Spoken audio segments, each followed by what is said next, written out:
Hello बच्चों, मैं RS. Patidar आपका वेलकम करता हूं पाटीदार जी में। देखो, आज हम बुक नहीं पढ़ेंगे। हम आज बुक नहीं पढ़ेंगे, ठीक है। हम क्या करेंगे आज, E20 जो फॉर्मूला चल रहा है पेट्रोल में इथेनॉल मिक्स करने का, ठीक है। पेट्रोल में इथेनॉल जो मिक्स होता है, ठीक है, उसमें लिखा होता है E20 फॉर्मूला क्या है ये समझेंगे आज, ठीक है।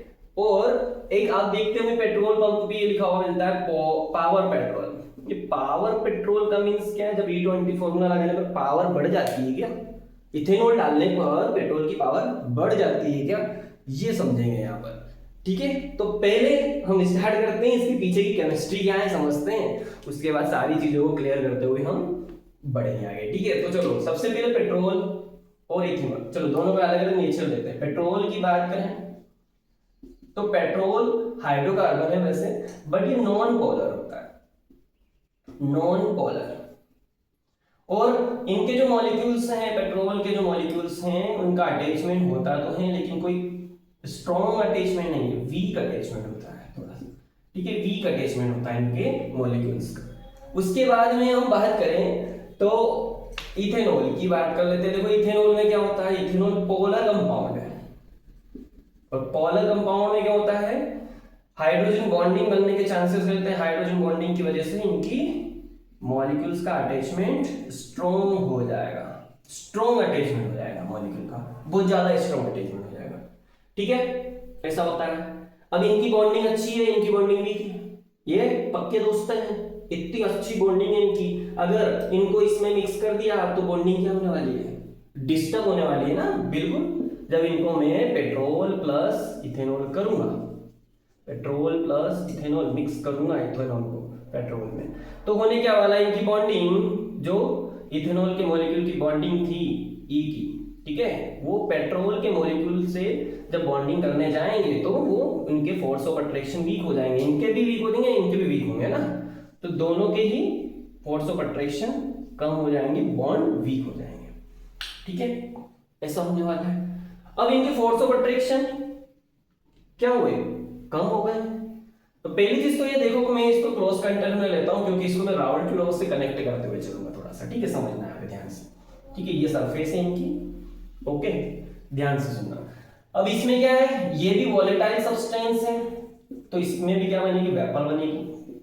तो क्लोज कंटेनर में वेपर प्रेशर भी देखने को मिलेगा इसमें, ठीक है। ये भी वॉलेटाइल है, इथेनॉल भी वॉलेटाइल है, पेट्रोल भी वॉलेटाइल है, तो ये भी वेपर बनाएगा, और इसकी भी लिक्विड की सरफेस पर क्या देखने को मिलेगा, वेपर प्रेशर देखने को मिलेगा। और इनमें भी वेपर प्रेशर देखने को मिलेगा, बिल्कुल। और इनमें तो और ज्यादा मिलेगा, क्योंकि फोर्स ऑफ अट्रैक्शन इनकी कंपैरिजन में इसमें कम हो गया है, बहुत कम है, डिस्टेंस देखो कितनी ज्यादा है, ठीक है। तो इसलिए ये बहुत जल्दी जल्दी जल्दी वेपर में कन्वर्ट होगा, ठीक है। वेपर जल्दी बनाएगा, ज्यादा बनाएगा, वेपर इंक्रीज हो जाएगी इनकी। तो वेपर इंक्रीज होने से वेपर प्रेशर भी क्या होगा, इनका इंक्रीज होगा, ठीक है।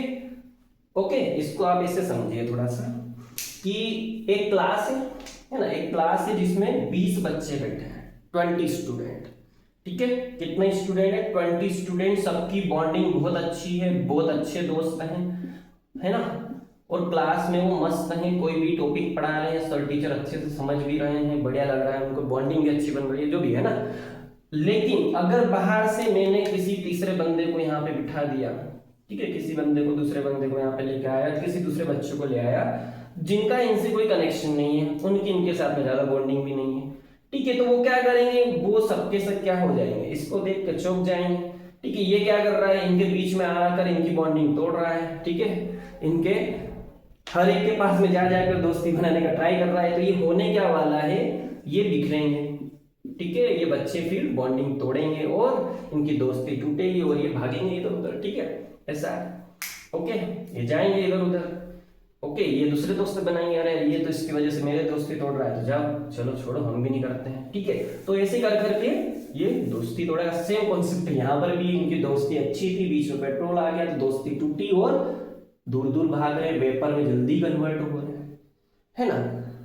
तो यही कॉन्सेप्ट है यहाँ पर। देखो E20 का मीन्स समझा देता हूँ। 20 मतलब है यहाँ पर 20% इथेनॉल और 80% पेट्रोल, ठीक है। ऐसा है। अब ये जो रेशियो है ये रेशियो बेटर है ऐसा मानते हैं, ठीक है, ये रेशियो बेटर है 80% पेट्रोल 20% इथेनॉल का। इसके देखो बेनिफिट्स क्या है वो देख लेते हैं, बेनिफिट्स क्या है, ठीक है। तो बेनिफिट्स क्या है इसके, तो सबसे पहला बेनिफिट्स तो ये होगा कि ये अच्छे से वेपर बना लेगा, है ना। तो वेपर बना लेगा तो हमारी जो गाड़ियों में जो एक प्रॉब्लम आती है कोल्ड स्ट्राइक की, ठीक है, वो नहीं आएगी। कोल्ड स्ट्राइक की प्रॉब्लम खत्म हो जाएगी। कोल्ड स्ट्राइक होती क्या है, जैसे ही हम ये देखते हैं कि नाइट में क्या है गाड़ी बंद पड़ी रहती है ना, और धीरे धीरे वो ठंडी बढ़ जाती है, ठंडी के मौसम में ज्यादा देखने को मिलता है, ठीक है। तो ठंडी बढ़ने के बाद में उसका फ्यूल क्या हो जाता है, थोड़ा गाढ़ा हो जाता है, उसकी वजह से वो स्टार्ट नहीं होती कई टाइम पे, ठीक है। तो अब इसमें क्या होने वाला है, इसमें तो वेपर ज्यादा बन रही है तो फ्यूल गाढ़ा नहीं होगा, वेपर जल्दी वेपर में कन्वर्ट हो रहा है तो फ्यूल गाढ़ा नहीं होगा। तो फ्यूल गाढ़ा नहीं होगा तो गाड़ी स्टार्ट होने की प्रॉब्लम कम हो जाएगी, यानी कोल्ड स्ट्राइक की प्रॉब्लम कम हो जाएगी, है ना। तो ये पहला बेनिफिट है। दूसरा क्या बेनिफिट है, इथेनॉल में होती है ऑक्सीजन, आपने फॉर्मूला देखा होगा इथेनॉल का C2H5OH, इसमें होती है ऑक्सीजन, और ये ऑक्सीजन इसको बर्न करने में, कंबशन में बहुत हेल्प करती है। तो इसमें क्या होगा, बेस्ट कंबशन होगा, है ना, फ्यूल का बेस्ट कंबशन होगा, ठीक है, best combustion of fuel, yes, fuel का अच्छा कंबशन होगा, ये बेनिफिट है इसका। यस, फ्यूल अच्छे से जलेगा तो हमारी गाड़ी अच्छी चलेगी, ठीक है ना।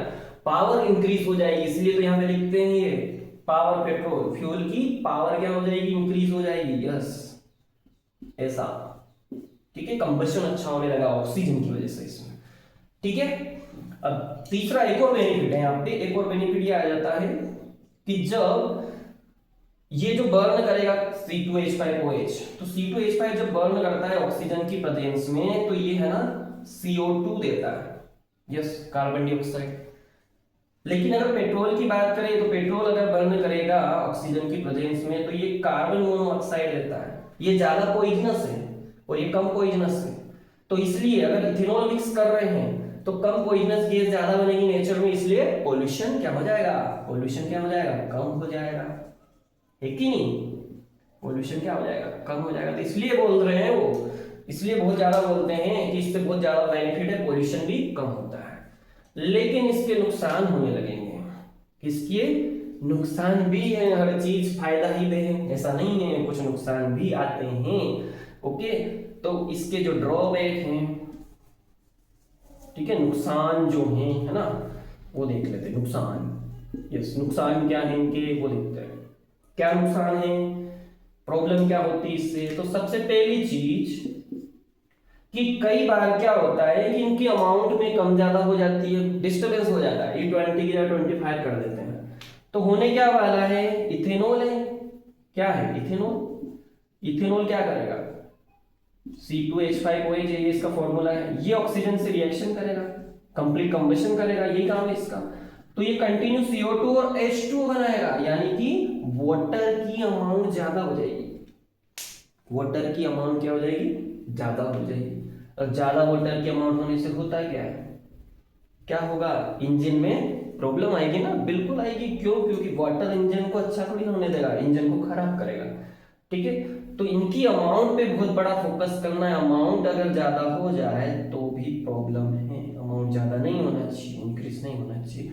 वैसे तो कम अमाउंट में भी ये बनेगा वाटर, लेकिन इतना दिक्कत नहीं है, उसमें भी ये प्रॉब्लम क्रिएट करेगा थोड़ी सी, ऐसा नहीं है कि इंजन में बिल्कुल प्रॉब्लम क्रिएट नहीं करेगा अगर 20 है तो, ओके, करेगा थोड़ी सी, ओके। लेकिन अगर ज्यादा ही हो गई ना तो फिर इंजन को ये खराब कर सकता है, तो आपको ये ध्यान देना है, ओके। और नेक्स्ट बेनिफिट क्या है इसका, सॉरी, एक और नुकसान है इसका, ठीक है, नुकसान क्या है, और हाँ, अब होता क्या है, इसका वेपर प्रेशर ज्यादा हो गया, तो ज्यादा वेपर बनने की वजह से यहाँ पे प्रॉब्लम हो जाती वेपर लॉक की, वेपर लॉक। इंजन क्या करता है, इतना ज्यादा वेपर सहन नहीं कर पाता, इसलिए वेपर लॉक हो जाता है। वेपर लॉक मतलब ये होगा कि यहाँ पर इंजन ने जो है ना वो, मतलब वो वेपर की अमाउंट बहुत ज्यादा हो जाएगी, इसकी वजह से वो गाड़ी लोड नहीं ले पाएगी, चल नहीं पाएगी। कई बार ऐसे केसेस देखने को मिलते हैं कि इसमें ब्लास्ट तक हो जाता है ना। ओके, तो ये क्लियर हुआ आपको। देखो E20 का फॉर्मूला, फायदा है इसका बिल्कुल, बहुत अच्छे अच्छे बेनिफिट्स, कुछ नुकसान भी हैं अगर आप ध्यान नहीं देंगे इनकी क्वांटिटी पर, है ना। ओके, तो दिक्कत होने वाली E20, ध्यान रखना पड़ेगा इसको, ठीक है, ऐसा होता है ना। तो हम तो देखो क्या है कि किसी चीज को यहाँ पे प्रमोट नहीं कर रहे हैं, हम तो केवल बता रहे हैं इनके पीछे की केमिस्ट्री क्या है, मॉलिक्यूल का बिहेवियर क्या होता है पेट्रोल और इथेनॉल का, है ना। तो पेट्रोल और इथेनॉल के पीछे की मैंने थोड़ी सी यहाँ पे केमिस्ट्री बताई है। अब इंजीनियर क्या करते हैं, मेन काम इंजीनियर होगा है, वो क्या करते हैं, इन बिहेवियर को चेक करते हैं, इनका बिहेवियर ऐसा है तो बिल्कुल इनको फिर वो यूज करेंगे अपने मशीनों में, फिर मशीनों में चेक करते हैं कि वास्तव में ये मशीनें वर्क करेगी कि अगर हम इसको मिक्स करेंगे सब, ठीक है, कितनी अमाउंट में मिक्स करेंगे तो मशीनें वर्क करेगी, ये सब चीजें इंजीनियर चेक करते हैं, ठीक है। तो मेन काम वहां पर इंजीनियरों का है। तो ऐसा नहीं है कि केवल एक यहाँ पे केमिस्ट्री का ही यूज करके हम फ्यूल को ऐड कर रहे हैं, बहुत सारा माइंड लगाया जाता है उसके पीछे, ठीक है। ओके, तो कैसा लगा आपको ये वीडियो, अगर अच्छा लगा है तो लाइक कीजिए, चैनल को सब्सक्राइब कीजिए और बेल आइकन को प्रेस कीजिए और ज्यादा से ज्यादा शेयर कीजिए, ताकि जिन भी लोगों को ये इन्फॉर्मेशन नहीं है वो ये इन्फॉर्मेशन ले सकें।